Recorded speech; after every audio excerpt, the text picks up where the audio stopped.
तो गाइस मैं अभी सो के उठा हूँ, तो आ जाओ चलो देखते हैं कि छोटी अभी क्या कर रहा है। मेरे को तो लग रहा है वो पक्का सोया है, बहुत लेज़ी है। तो आ जाओ देखते हैं क्या कर। तो गाइस हम लोग एकदम चुपके से चलेंगे ताकि छोटे को पता ना चले कि वो क्या कर रहा है।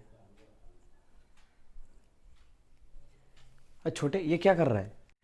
अरे भैया वो बैठे ये खेल रहे थे, ऐसे ऐसे ये कर रहे थे। अरे छोटे, तेरे को मैंने क्या बोला कि ऐसे हर वक्त ऐसे बैठे नहीं रहते, सोए नहीं रहते। समझ में आता कि नहीं तेरे को? भैया असल में एक बात है कि अगर आपके जैसे कोई भैया हो जो इतना मेहनत करता है, तो मुझको क्या करना है, मैं तो आराम से सो के बिता लूँगा पूरा ज़िंदगी। आपके वैसे से आप इतना यूट्यूब से इनकम करोगे, इतना मेहनत कर रहे हो कि ऐसे किसी के ऊपर इतना भरोसा नहीं करते। आज मान ले कि मैं तुझे देखूंगा ही नहीं, तो 2-3 साल बाद यूट्यूब हो जाने के बाद तेरे को खुद के ऊपर स्टैंड करना पड़ेगा ना। आजा, तुझे बताता हूँ कि कैसे बिज़नेस करते हैं। आजा, कैसे एक बिज़नेस स्टार्ट करते हैं, आजा तुझे उसके बारे में बताऊँगा। जल्दी आ बस। हाँ ठीक है भैया, चलो चलो चलो चलो देखते हैं, चलो। हाँ तो छोटे ऐसे ही चुपचाप बैठा है, और अगर कुछ सवाल पूछने का होगा तो मेरे को ज़रूर पूछना, तेरा बड़ा भैया तो है ही।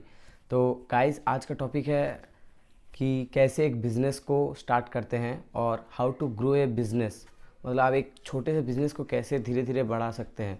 तो आज हम उस बारे में बताएंगे। तो शुरू करते हैं, ज्ञान देना, आ जाओ। अच्छा खाना खाना, अच्छा पानी पीना, अच्छे से रहना, आसान की ज़िंदगी जीना, ये कौन नहीं चाहता है। लेकिन ये सब सबको अफोर्ड नहीं कर पाता है, क्योंकि पैसा। और ये पैसा है एक ऐसा चीज़ जो इतनी आसानी से मिलता नहीं है। तो कोई किसी का औकात से बाहर पैसा नहीं कमाता है। तो मैक्सिमम हमारे इंडिया में जो जॉब्स हैं उनमें से पैसा बहुत कम आते हैं, और जो हाई फाई जॉब्स में पैसा आते हैं उनमें से ज़्यादा लोग तो कर नहीं पाते हैं। तो बिज़नेस एक ऐसा चीज़ है जिसका आप बहुत फ़ायदे उठा सकते हो, जिसमें आपको ज़्यादा पढ़ाई की ज़रूरत नहीं है, लेकिन आपको बेसिक नॉलेज की ज़रूरत है। आपको मार्केटिंग जानना है, आपको साइकोलॉजी जानना है इंसान के बारे में, जो एक नॉर्मल से एंटरप्रेन्योर आपको बताएंगे नहीं, लेकिन मैं बताऊंगा। ठीक है, तो वीडियो को पूरा एंड तक देखें। अब आप ये बोलोगे भाई कि बिज़नेस इतना आसान तो है नहीं, तो आप इतना आसानी से कैसे कर सकते हो। तो मैं बोलूँगा आसान तो है नहीं, लेकिन करना तो पड़ेगा कुछ करने के लिए। तो देखो हमारा बिज़नेस किसके साथ है? डॉग्स, बर्ड्स, जंतु जानवर नहीं ना, है तो इंसान के साथ। तो आप इंसान को जानो ना, इंसान क्या चाहता है, उनका डिमांड क्या है, वो कैसे जीना चाहता है, वो क्या खाना चाहता है। आप उनकी साइकोलॉजी को समझो, उनको मैनिपुलेट करो। बिज़नेस बहुत ही सिंपल है। जैसे एक पेन है, एक पेन एक बच्चे को सेल करना है, कैसे करना है? वो पेन नॉर्मल सा पेन तो लेगा नहीं, अगर उसके अंदर कुछ डिज़ाइन से चित्र रहेगा, कुछ जो इरेज़र होता है वो डिज़ाइन में रहेगा, जो शार्पनर होता है वो डिज़ाइन में रहेगा, मतलब एक ही पेन में रहे, तो वो बच्चा पक्का लेगा। और वही चीज़ का फ़ायदा उठाता है मार्केटिंग में। तो आपको ये समझना है। अब मैं ये नहीं बता रहा हूँ कि आपको पेन लेके वो करना है, बहुत तरह की चीज़ है, मैं जस्ट एग्जांपल दिया तो समझ सकते हो, मैं बता रहा हूँ। देखिए अगर आपका बिजनेस में ये विज़न क्लियर है कि आप करना क्या चाहते हैं, बिजनेस में कौन सा लाइन में जाना चाहते हैं, तो आप नेक्स्ट स्टेप के लिए पास है। आप जो बिज़नेस करना चाहते हैं, आपको जिस बिज़नेस में इंटरेस्ट है, उस विषय में आपको थोड़ा जानना पड़ेगा कि उस बिज़नेस में कौन सी प्रोडक्ट का वैल्यू ज़्यादा है, कौन सी प्रोडक्ट का कम है, वो बिज़नेस कहाँ पे ज़्यादा अच्छा चल रहा है, कहाँ पे कम है। और आप जिस बिज़नेस करना चाहते हैं उस बिज़नेस पे आपकी जो कॉम्पिटिटर्स हैं वो कौन कौन है, आपको वो अच्छे से जानना पड़ेगा। तो फिर आप नेक्स्ट स्टेप के लिए पास है। तो देखो दोस्तों, जो मैंने 2 पॉइंट बता दिया, अब इनमें से आप बिज़नेस तो स्टार्ट कर दिया, अब ग्रो कैसे होगा वो बता रहा हूँ। आपको पहले एक राइट प्लेस चुनना पड़ेगा कि आप जिस बिज़नेस कर रहे हो उसी बिज़नेस के लिए क्या वो जगह पूर्ण है, मतलब क्या वो जगह पे आपका बिज़नेस सफल दे सकता है।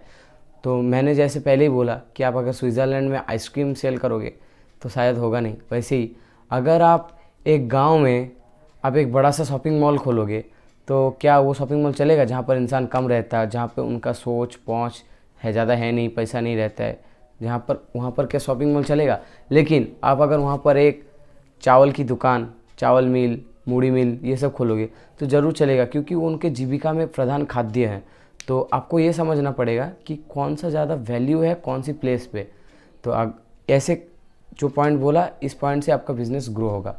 तो आप अब नेक्स्ट स्टेप में चलते हैं। देखो दोस्तों, अगर आपका बिजनेस समर बेसिस पे है, जैसे आपका कोल्ड ड्रिंक का दुकान है जहाँ पर ice cream, cold drink, soft drinks ये सब मिलता रहता है, तो फिर गर्म काल जब चल जाएगा, जब गर्मी चल जाएगा, तो क्या आप घर में बैठे रहोगे? नहीं ना।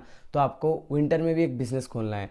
मान लो कि विंटर में जो चीज़ का वैल्यू ज़्यादा है, जैसे clothes, winter clothes, sweater, jacket, बच्चों का ये सब सामान आपको रखना है। और उसके साथ साथ ये छोड़कर आप विंटर में जो लोग अच्छा ज़्यादा खाना पसंद करते हैं वो सब भी कर सकते हो। तो आपको सीज़न के साथ साथ आपके बिज़नेस को भी चेंज करना है। हो सकता है आपका पहले 1 साल दिक्कत होगा, लेकिन आपका तो गर्मी में तो मेन बिज़नेस है ही, उसके साथ साथ आप जब विंटर आएगा तो फिर आप सीखते रहोगे। 2 साल में 2 बार विंटर आएगा, 3 महीने 2 महीने का, तो आप उनमें जो सीख जाओगे, उसके बाद आपका जब और भी पहचान बन जाएगा तो आपका होते रहेगा, क्योंकि बिज़नेस में कंसिस्टेंसी एंड इन्वेस्टमेंट ज़रूरत है।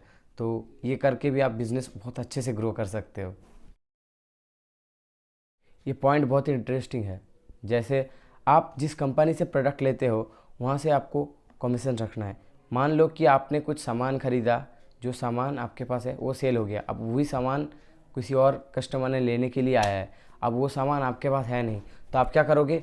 डायरेक्ट आप जहाँ के अंडर से लेते हो, जहाँ से लेते हो, अब उनका नाम बता दोगे, उस स्टोर का नाम, उस कंपनी का नाम जहाँ पर वो सेल होता है, और अब बता ये भी देंगे कि अगर आप मेरा नाम लोगे तो आपको 20% ऑफ मिलेगा। तो फिर क्या होगा? आप जहाँ से माल लेते थे, मतलब अभी भी लेते हो, उस कंपनी के साथ आपको बातचीत करना पड़ेगा कि अगर मैं ऐसे किसी को भेजूँगा तो आप प्रोडक्ट के रेट को थोड़ा और बढ़ा देना, क्योंकि मैं बोल दूंगा कि 20% ऑफ मिलेगा, तो फिर आपको 40% ऑटोमेटिक बढ़ा देना है, ताकि 20% अगर सेल भी देगा, तो अगर आप मेरे को 10% दोगे तो आप 20% और भी रख पाओगे। तो ऐसे भी करते हैं एंटरप्रेनर बिजनेस में, जो छोटे छोटे बिजनेसमैन भी रहते हैं या फिर सब कोई ये इस्तेमाल करते रहते हैं। ये पॉइंट थोड़ा मजाक से हटकर है, ये पॉइंट बहुत ही सीरियस है, एंड ये पॉइंट बड़े बड़े बिजनेसमैन फॉलो करते हैं, और ये करते हैं सच में। जो बिजनेसमैन होते हैं उनको अपने जो प्रोडक्ट का, जिसका ज़्यादा सेल है, उसको अपना ध्यान रखना पड़ता है, और वो लोग ये भी ध्यान रखते हैं कि कंपटीटर्स, मतलब उनके जो साथ जो वो भी जिस बिज़नेस पे हैं उस लाइन पर और भी जो बिज़नेसमैन है, किसका सेल ज़्यादा है, तो उनके साथ वो क्या करते हैं, वो उस चीज़ को किसी और के द्वारा, वो जिस चीज़ का वैल्यू है वो सब खरीद लेते हैं, और जहाँ के कंपनी से वो माल सब दुकान में आता है वहाँ से भी वो थोड़ा बहुत खरीद लेते हैं, ताकि वो माल की लिमिटेड रहे। तो फिर अगर उनकी जो कंपटीटर्स अगर ले भी आए तो लिमिटेड होने की वजह से शायद उनको देते नहीं है, क्योंकि लिमिटेड माल कंपनी अपने अंदर ही रखते हैं प्रोडक्ट वैल्यू बढ़ाने के लिए। तो ये क्या हो सकता है, अगर वो चीज़ किसी दुकान में नहीं रहेगा और आपकी दुकान में रहेगा, तो आप प्रोडक्ट वैल्यू बढ़ाकर, थोड़ा बहुत बढ़ाकर, ज़्यादा नहीं, लेकिन वो चीज़ आपके दुकान में ज़्यादा सेल होगा, तो ऑटोमेटिक आपका प्रॉफिट ज़्यादा होगा। तो ये बहुत ही इंटरेस्टिंग फैक्ट है, लेकिन ये बड़े बड़े बिजनेसमैन करते रहते हैं, क्योंकि बिज़नेस में इन्वेस्टमेंट मस्टली चाहिए, और इसके बारे में आपको नॉलेज भी बहुत चाहिए। So guys, there is a major point to how to start a business and how to grow. And एक और बात कि मेरा जो चैनल का जो पहला फर्स्ट मतलब शो था वो चल चुका है कल, और आप लोग उसमें प्यार और सपोर्ट दिखाइए, being connected with us. And आज के लिए इतना ही। Bye bye, spread love. अरे भैया, आप इतना यूट्यूब पे मेहनत करते रहते हो, लेकिन आपके वीडियो में व्यूज़ नहीं आ रहा है, आपको बुरा नहीं लग रहा क्या? मेरे को बुरा लग रहा है, आप कब से मेहनत कर जा रहे हो, आपको अभी तक ज़्यादा प्यार नहीं मिला है यूट्यूब से। अरे छोटे, कुछ काम करने के बाद मत कर फल का इंतज़ार, कि कुछ काम करने के बाद मत कर फल का इंतज़ार, एक दिन होएगा तू सफल और घर पे आएंगे नाम करने हज़ार। कि कहते हैं कि मेहनत का फल मीठा होता है, कि कहते हैं कि मेहनत का फल मीठा होता है, और जो अपने हार्ड वर्क करते हैं वो अपने काम पर ढीठा होता है। ना ना ना ना सो